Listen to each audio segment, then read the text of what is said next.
Hello welcome dear students, I am Ravi Kumar, BTech graduate from एचवीटेक Kanpur, founder of IA government. दोस्तों, आज के इस वीडियो में हम बात करने वाले हैं कि आप वकील कैसे बन सकते हैं, इसके लिए क्या क्वालिफिकेशन चाहिए, इसके लिए एग्जाम कब होता है, कौन सी बुक्स आपको पढ़ना चाहिए, आवेदन कैसे करेंगे फॉर्म के लिए और इसके लिए रणनीति कैसे बनाएं, किस तरीके से प्लानिंग करें कि आपका एग्जाम क्रैक हो जाए।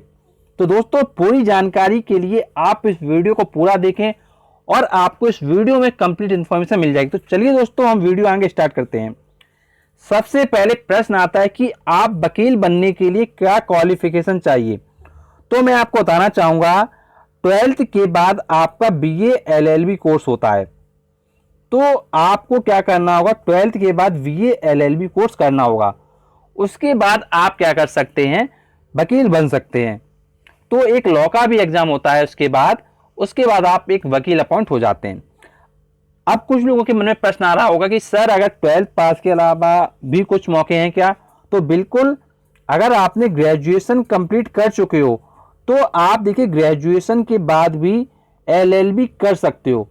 अब आपको ध्यान ये रखना है, जब आप 12th के बाद करते हो तो ये कंप्लीट कोर्स आपका 5 इयर्स का होता है, और जब आप ग्रेजुएशन के बाद एलएलबी करते हो तो आपका ये जो कंप्लीट कोर्स है वो 3 इयर्स का होता है। मतलब 12th के बाद करेंगे तो 5 साल लगने वाले हैं और ग्रेजुएशन के बाद करेंगे तो 3 साल लगने वाले हैं। तो आप ध्यान रखेंगे कि 12th के बाद भी आप कर सकते हैं वकील के लिए तैयारी, और ग्रेजुएशन के बाद भी कर सकते हैं। अब इसके बाद नेक्स्ट प्रश्न है, वो आपका एग्जाम इसके लिए कब होता है। तो मैं आपको बताना चाहूंगा, इसके लिए एग्जाम एवरी ईयर होता है। हर साल आप इसके लिए आवेदन कर सकते हैं और इसमें आप क्या है, वकील बन सकते हैं। अब इसके बाद बात आती है कौन सी बुक्स आपको पढ़ना चाहिए। तो देखिए, मैं क्या बताना चाहूंगा आपको कि आप ध्यान रखें कि आप किसी भी एक स्टैंडर्ड पब्लिकेशन का बुक्स ले लें। कोई भी आप एक पब्लिकेशन उठा लें जो आपको अच्छा लगता हो, उसका आप बुक ले लें।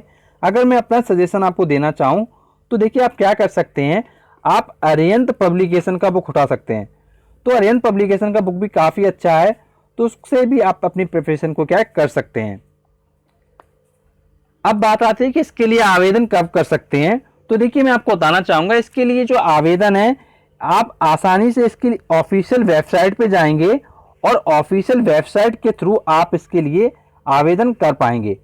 अब बात आती है कि कब कर सकते हैं। तो मैं आपको बताना चाहूंगा, इसके लिए आपका जो फॉर्म है वो नवंबर से अराउंड आ जाता है और ये आपका जनवरी के अराउंड तक चलता रहता है। तो आप नवंबर से इसके लिए फॉर्म के लिए आवेदन कर सकते हैं। तो कभी कभी ये जो फॉर्म है वो डिले भी हो जाता है, तो उसके अकॉर्डिंग फिर जो डिले डेट होती है तो उसके अकॉर्डिंग भी फिर आपको आवेदन करना पड़ेगा। बट मोस्टली केसेस में आपका नवंबर के अराउंड इसके लिए फॉर्म आ जाता है और उसके लिए आप आवेदन कर सकते हैं।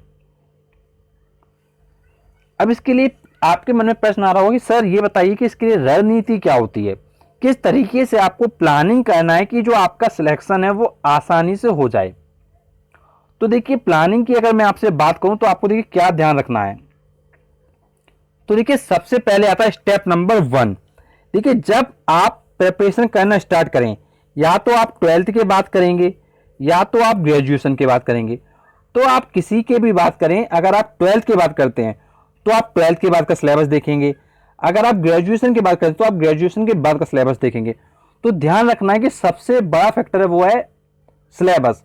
देखिए, कई इंस्टीट्यूट ऐसे हैं कि वो तैयारी तो कराते हैं बट सिलेबस के बारे में कुछ बताते ही नहीं है। जो कैंडिडेट को पढ़ा दिया जाता है, कैंडिडेट उस पर ही डिपेंडेंट हो जाता है। तो देखिए, आपको क्या करना है, केवल कोचिंग पे डिपेंड नहीं होना है, आपको अपने ऊपर डिपेंड होना है। आपको ऑफिशियल वेबसाइट पे जाना है, ऑफिशियल वेबसाइट पे जाने के बाद आपको सिलेबस डाउनलोड कर लेना है। कई ऐसी वेबसाइट्स हैं जो और भी वेबसाइट्स हैं जो आपको सिलेबस प्रोवाइड कर देंगी, बट मैं कहूंगा आपसे आप ऑफिशियल वेबसाइट से ही सिलेबस को डाउनलोड करें। अब आता है इसके बाद स्टेप नंबर 2, जो आपको सिलेक्शन दिलाएगा, वो है आपका कट ऑफ। देखिए, जब आप प्रिपरेशन करते हैं आफ्टर 12th हो चाहे आपका ग्रेजुएशन के बाद हो, तो आप 12th के बाद करें या ग्रेजुएशन के बाद करें, तो आपको देखिए ध्यान ये रखना है कि अगर 12th के बाद देते हैं एग्जाम तो आपको 12th के बाद का कट ऑफ चेक करना है, और अगर आप ग्रेजुएशन के बाद एग्जाम देते हैं तो आपको ग्रेजुएशन के बाद का कट ऑफ चेक करना है। तो कट ऑफ ही आपको बताएगा कि हाँ, आपको कितना स्कोर लाना है और आपको कितना टारगेट बनाना है कि आपका सिलेक्शन हो जाए। तो इसके लिए ध्यान रखेंगे कि कट ऑफ के अकॉर्डिंग आपको एक टारगेट डिसाइड करना है और उस टारगेट के अकॉर्डिंग आप अपनी प्रिपरेशन को आगे कंटिन्यू रखेंगे।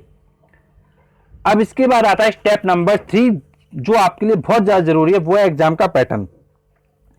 देखिए, जब आप 12th के बाद तैयारी करते हैं और जब आप ग्रेजुएशन के बाद तैयारी करते हैं तो आप ध्यान ये रखेंगे कि उसके एग्जाम के पैटर्न को समझेंगे। अगर आप 12th के बाद देते हैं तो 12th के बाद का एग्जाम पैटर्न समझेंगे, और अगर आप ग्रेजुएशन के बाद देते हैं तो आप ग्रेजुएशन के बाद का एग्जाम पैटर्न समझेंगे।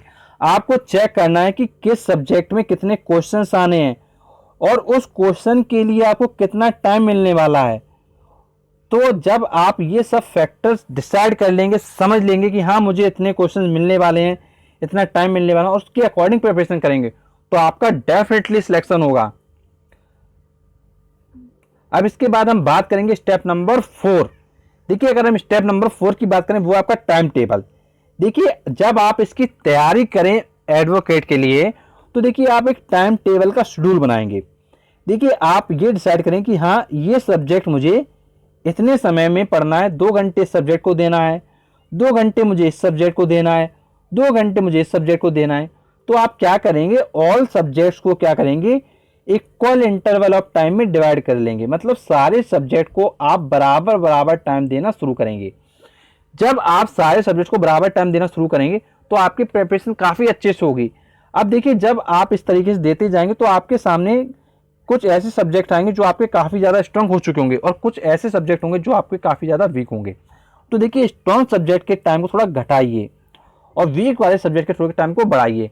तो इससे क्या होगा, जो आपका स्कोर है वो आपका अच्छा अचीव हो जाएगा, और जब आपका स्कोर अच्छा हो जाएगा तो डेफिनेटली आपका सिलेक्शन हो जाएगा और आप एक अच्छे एडवोकेट बन जाएंगे। अब इसके बाद आपका आता है स्टेप नंबर 5, जो आपके लिए बहुत ज़्यादा जरूरी है, वो है आपका मॉडल पेपर। देखिए, जब भी आप इस एग्जाम के लिए पेपर देने जाते हैं, चाहे आप 12th के बाद जाएं या आप ग्रेजुएशन के बाद जाएं, तो आपको देखिए ध्यान ये रखना है, एग्जाम फाइनल देने से पहले, तो फाइनल एग्जाम के पहले आपको कम से कम, मैं आपसे बोल रहा हूं, कम से कम आपको 3 सालों का मॉडल पेपर लगाना है। तो ध्यान रखेंगे, फाइनल एग्जाम के पहले आपको मिनिमम 3 इयर्स का मॉडल पेपर आपको लगा के जाना है। और अगर आपसे 3 सालों से अगर 7 सालों के बीच के लग जाएं तो वो आपके लिए और भी अच्छे हैं। तो मिनिमम आपको 3 सालों के तो लगा लेना ही है। आप 3 से 5 सालों के लगाएं तो ज़्यादा बेटर होता है, क्योंकि मोस्टली केसेस में देखा गया कि 7 सालों के बहुत ही कम लोग लगा पाते हैं। तो आप 3 से 5 सालों के प्रीवियस मॉडल पेपर को लगा लीजिएगा तो डेफिनेटली आपका सिलेक्शन हो जाएगा। और अगर आपको कोई डाउट आता है तो आप मुझे पूछिए कि सर मुझे ये प्रॉब्लम हो रही है। दोस्तों, किसी भी तरह का डाउट है अगर आपको, तो आपके पास देखिए कमेंट बॉक्स है, इसमें जाइए, सर मुझे ये प्रॉब्लम हो रही है, इसके बारे में मुझे बता दीजिए, तो डेफिनेटली मैं आपको रिप्लाई करूंगा और आपकी प्रॉब्लम को सॉल्व करने की पूरी कोशिश करूंगा। और दोस्तों, यदि आप हमसे जुड़ना चाहते हैं, आप चाहते हैं कि इसी तरह के वीडियो आपको मिलते रहें, तो अभी आप हमारे चैनल पे जाइए, नीचे सब्सक्राइब का बटन है रेड कलर का, उस पर आप प्रेस करें, प्रेस करते ही नोटिफिकेशन बेल आएगा, उस पर प्रेस करें।